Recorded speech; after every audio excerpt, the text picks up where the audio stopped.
Essayez d'imaginer le vide total. Aucune matière, aucun temps, rien. Maintenant, imaginez un point. Un minuscule point au milieu du vide. Ce point-là, c'est une singularité.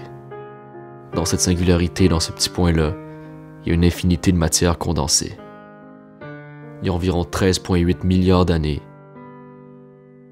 Cette singularité explose. Il se forme alors en un millième de seconde l'espace et le temps. Tout ça s'agrandit et forme un univers tellement grand qu'il est impossible pour les humains de le représenter et de le calculer. À quelque part dans cet immense univers, perdu sur un point bleu, les humains apparaissent. Et dans ces humains, il y a toi, qui regarde en ce moment cette vidéo.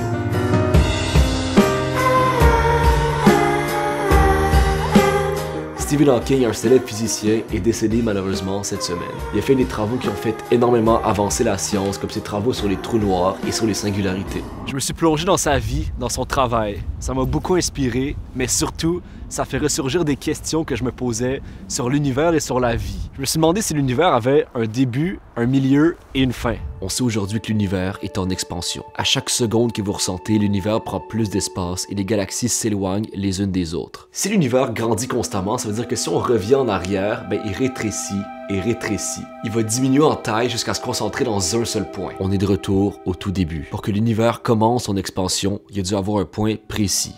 Le Big Bang, c'est le début de l'univers. Si, comme dans toute histoire, il y a un début, ça veut dire qu'il y a probablement une fin.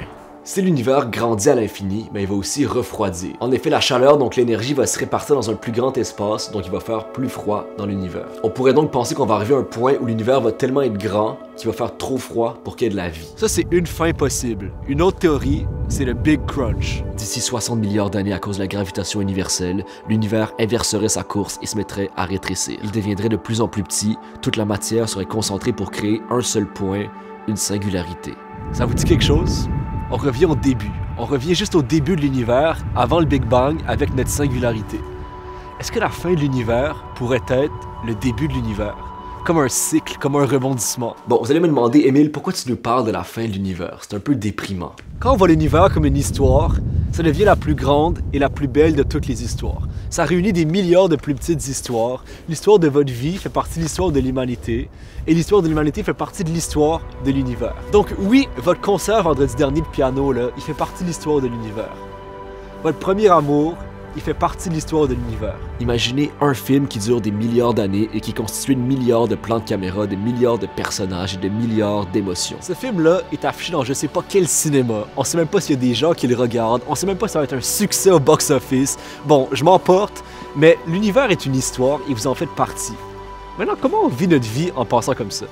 Est-ce qu'on prend du popcorn, on s'assoit et on reste passif parce que de toute façon, on est minuscule dans l'univers, on est comme un figurant dans le film? Non, on s'assoit, on prend du popcorn et on se pose des questions. C'est extrêmement important de se poser des questions.